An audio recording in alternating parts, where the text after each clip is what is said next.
Hey, this week we are going to cover a much requested episode all about starting solid foods for baby and some intro to baby-led weaning. Yeah, so as a pediatrician and OBGYN new parents, we've had so many questions about this process too. And so we're going to take the next couple of episodes to dive into what research has been done about initiating solids for baby, baby-led weaning, and then some of our own real-life experience in hopes that some of our tips can help you as you're feeding your new little one. In case this is your first time meeting us, I'm Sarah. I am a board-certified OBGYN and first-time mom. I'm Kurt. I'm a board-certified pediatrician and first-time dad. And we are the Doctors Bjorkman.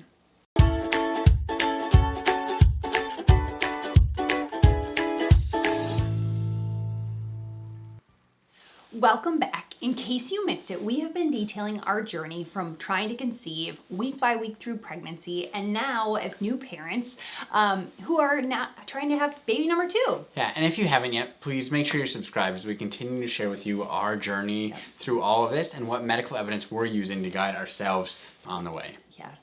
So as we mentioned, this week is all about introducing solid foods to baby and knowing, is your baby ready to start solid food? Yeah, and so with that, we're going to be going through 4 key signs your baby might be ready to start solid foods, and then share our own experience with the process. Yes.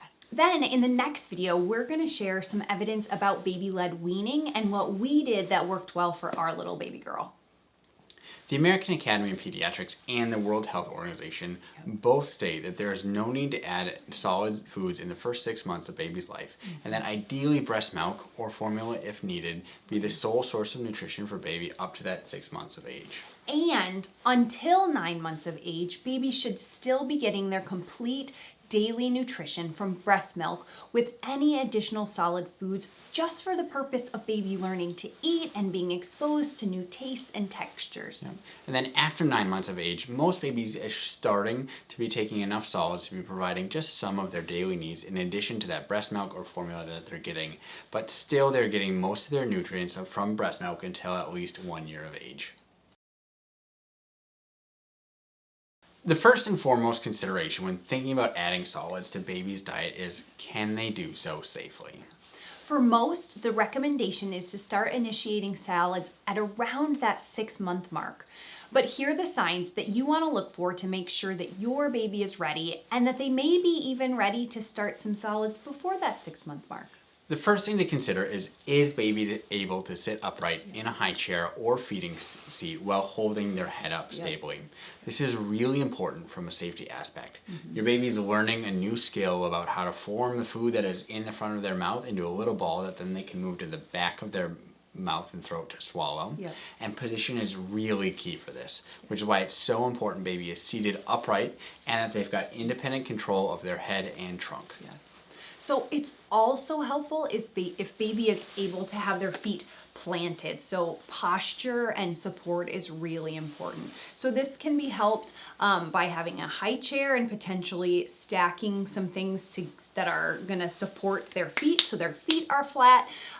There are different baby containers. We used the up seat and found that really helpful. Because it helped with her posture, had her feet on the ground, really provided great support, and then allowed us to have her seated on the counter next to us participating in mealtime as a family, and it did have this little table that we could set things on. So that was very helpful as well. This brings us to the second important sign that your baby may be ready for introduction of solids, and that's that they should be showing interest in food. So for us, most of our meals between when baby was 3 to 6 months of age, we tried to have baby at the table with us on one of our laps. Not necessarily that she was eating with us, but just so that she was being exposed to healthy eating habits and then having the opportunity to see others putting food to their mouth. She was exposed to all of those good smells and then was even able to see what cups and silverware were used for. So as baby observes you eating, they will likely start to show interest by opening their mouth when food comes near them or kind of reaching for food. And this is starting to let you know that they're getting close to that time to try food themselves. We're going to go into a little more detail about this later, but for us, that just meant letting the little girl suck on a finger that had some gravy on it or on a large piece of food that wasn't going to be a choking risk, like on a little pork chop. So the goal here was just low pressure exposure to flavor, healthy eating behaviors, and fun. Yeah, and throughout the feeding process, it's really important to not force anything. Again, babies should still be getting all of their nutrition from breast milk or formula at this point. Now is not the time to force foods or exposures. Just let your baby show you when they're interested. This is all fun. Let them tell you when they're ready. The third thing to look for when assessing if baby is ready for solids is, are they big enough? The American Academy of Pediatrics recommends making sure baby is growing adequately prior to starting solids. The point here is to make sure that there aren't other health issues going on before changing up baby's feeding routine. Yeah, and the 4-month well check is usually a great time for your pediatrician to give you the green light to go ahead and start thinking about starting solid foods in the upcoming months. A baby will usually double their weight from their birth weight and to that check-in at about 4 to 5 months of age. And this is a great sign that they're nutritionally ready for that next big step in development. Doubling their birth weight usually means they've reached around 13 pounds or 6 kilograms. Finally, the fourth sign that your baby might be ready to start adding solid foods to their diet is that they are able to move food from their mouth to their throat to swallow. Yeah. And so with breastfeeding and even bottle feeding, baby is already using their tongue to express that milk, which then comes out of the nipple directly into the back of their mouth. When it comes to starting solids, they then need to learn to do this with their tongue without the food being deposited directly into the back of their mouth. Gotcha.